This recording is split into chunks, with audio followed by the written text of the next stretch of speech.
du PIB mondial, eh bien ceci se retrouve à l'échelle de chaque pays. La part du PIB qui est exporté ou importé augmente dans le temps. Mais cette statistique, là encore une fois, ne rend pas compte de la réalité des flux économiques.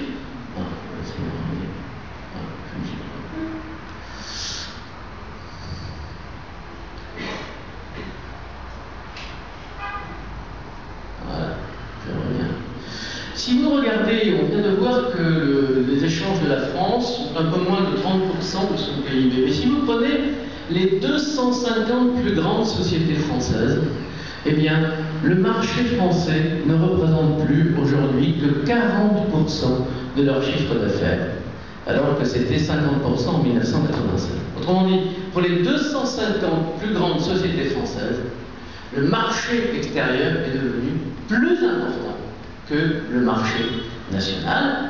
Évidemment, c'est un chiffre qui est beaucoup plus important que le premier, d'une certaine façon, parce qu'on sait très bien qu'une partie du PIB n'a rien à voir avec les échanges internationaux, ou apparemment n'a rien à voir avec les échanges internationaux. Le cafetier du coin, le restaurateur, ça, ce ne sont pas des choses. On ne va pas importer son restaurateur. On ne va pas, évidemment, aller en Allemagne chaque fois qu'on veut aller déjeuner. Mais par contre, pour que ce restaurateur, lui, puisse fabriquer sur place, il a besoin, évidemment, de produits qui, eux, sont importés. Et donc, si l'essentiel de la valeur de ce restaurateur, c'est quelque chose qui est produit sur place sans lien direct avec les échanges internationaux, indirectement, même des activités de services qui ne sont pas délocalisables, dépendent des échanges internationaux. Alors, cette situation inquiète beaucoup de gens dans le monde, mais elle en rassure aussi beaucoup. Quand on demande est-ce que vous êtes inquiet, est-ce que la globalisation est une bonne chose pour le monde et pour votre pays, eh bien dans les pays nouvellement industrialisés, dans les BRIC, Brésil, Russie, Inde et Chine, eh bien on a une approbation massive de la globalisation en disant que c'est à la fois bon pour le monde et bon pour mon pays. En Europe, c'est beaucoup plus timide. On n'a qu'un peu plus de la moitié des gens qui pensent que la globalisation est quelque chose de bon pour le pays. Et alors, c'est encore plus vrai en France. En France, vous avez 62% des Français aujourd'hui qui craignent les conséquences de la globalisation et 34% qui ne la craignent pas. Mais les Français sont assez lucides puisqu'ils pensent que cette globalisation, elle profite avant tout aux pays en voie de développement et qu'elle comporte un risque très important pour les pays développés comme les États-Unis, comme la France. Alors, est-ce que c'est exact? Est-ce qu'on est fondé à s'inquiéter de cette façon? Bien, ce qu'on a du mal à réaliser, et peut-être d'abord les hommes politiques ont du mal à le réaliser, on peut les comprendre parce qu'ils sont face au scrutin de leurs électeurs nationaux, de leurs citoyens, et donc ils leur doivent des promesses. Mais il est très difficile dans un débat politique de dire ce que Susan Strange a dit déjà depuis quelque temps, que la condition de la puissance d'un État, d'une nation, ces conditions se sont considérablement modifiées. La puissance au sens traditionnel du terme, celle du paradigme réaliste dont j'ai parlé tout à l'heure, c'est la puissance liée à la sécurité, à la défense, aux armes, ce que Susan Strange appelle la structure de sécurité. Mais aujourd'hui, bien d'autres facteurs de la puissance entrent en jeu, notamment, évidemment, ça c'est tout à fait fondamental, la structure de production, la capacité à déterminer où seront produits, où seront fabriqués les produits, d'où sera issue la valeur ajoutée des produits, c'est ce que Susan appelle la structure de production. Mais cette structure de production, elle dépend largement de la structure du savoir, parce que nos produits dépendent très largement d'une forme d'intelligence, de la recherche, du développement et de l'éducation. C'est la troisième source de puissance, la structure du savoir. Et enfin, s'ajoute à ces deux facteurs économiques un troisième facteur qui est lui aussi économique, la structure financière, la capacité d'offrir, de refuser, de demander des crédits. La puissance étatique, la capacité aujourd'hui des États à s'insérer dans la mondialisation, à en profiter et y résister, ou au contraire à y succomber, dépend de la manière dont ils aménagent la structure de production, la structure du savoir et la structure financière. Alors, pour aller très vite, dans la structure de production, évidemment, certains États sont bénis des dieux. ceux qui ont du pétrole, par exemple, ce n'est évidemment pas en Algérie, que j'insisterai sur cette question, c'est évidemment un élément tout à fait fondamental. D'autres ont aussi des ressources en charbon, et c'est souvent d'ailleurs les mêmes. On retrouve les États-Unis, par exemple, dans ce classement des producteurs de charbon, ou encore du gaz, avec quelques grands pays. Ici ne sont comptabilisés que les tout premiers pays du classement, bien entendu. Alors on voit ici apparaître l'Algérie, par exemple, en 5e position parmi les premiers exploitateurs de gaz en 2000. Donc ça, c'est évidemment, je n'ai pas besoin d'insister, un facteur fondamental de la ressource de la production. Une des grandes transformations du monde aujourd'hui, et ça il faut y être très attentif parce que c'est quelque chose qui va peser très fortement sur les relations économiques dans les années qui vont venir, c'est le renouveau de l'Amérique du Nord dans cette capacité de production de ressources énergétiques.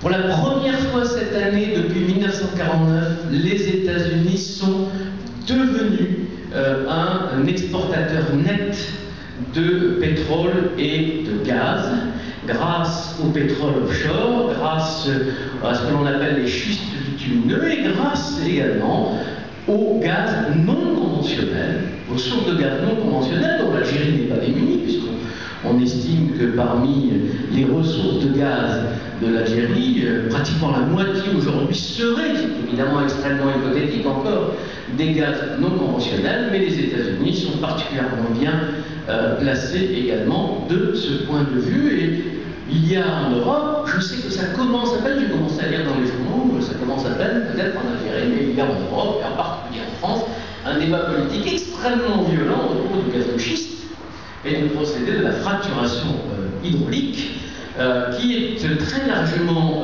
utilisé aujourd'hui aux États-Unis et qui a fait que très récemment, depuis 2010, eh bien, les prix du gaz naturel se sont abaissés considérablement ici aux États-Unis alors qu'ils augmentaient en Europe. On est en train d'assister à une situation dans laquelle les Américains vont bénéficier d'un avantage compétitif extrêmement important par rapport à l'Europe, celui des prix du gaz grâce à l'exploitation des gaz de schiste, alors même que beaucoup de pays européens sont très réticents et qu'un pays comme la France, pour l'instant aujourd'hui, interdit même l'exploration.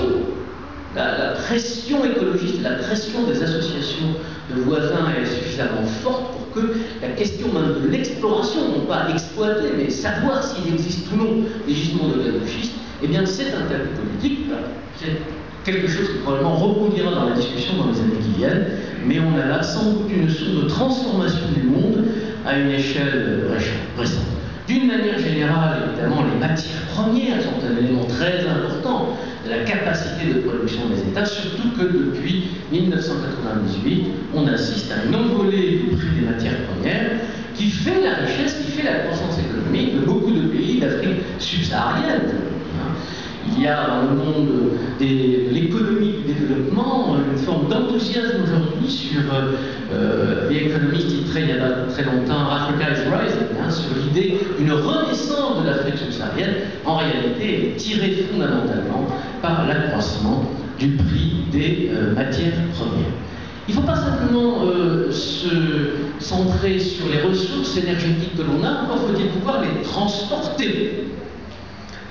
Et l'une des grandes questions, par exemple géopolitiques qui agitent l'Europe, c'est comment la Russie peut-elle transporter son gaz en Europe occidentale. Il y a différentes voies possibles, des gazoducs qui sont des enjeux géostratégiques extrêmement importants et qui sont l'occasion de conflits tout à fait fondamentaux. Une autre situation qui va se développer dans les années qui viennent, c'est du fait du réchauffement climatique, la transformation des routes maritimes. La Russie commence à considérer les routes de l'Arctique comme une source de revenus. Elle fait payer, évidemment, relativement cher, pendant un certain temps elle a fait payer très cher, le fait pour les bateaux d'emprunter une route très courte autour de l'Arctique pour rejoindre l'Asie, mais elle a décidé de fixer le prix du tarif jour au même prix que le canal de Suez. Malgré tout, pour l'instant, on a peu de bateaux qui fréquentent cette route, mais avec le réchauffement climatique, c'est du moins une éventualité, il est tout à fait possible que dans les années qui viennent, eh bien, la route maritime de l'Arctique contrôlée par les Russes sera aussi profitable que le sont très timides.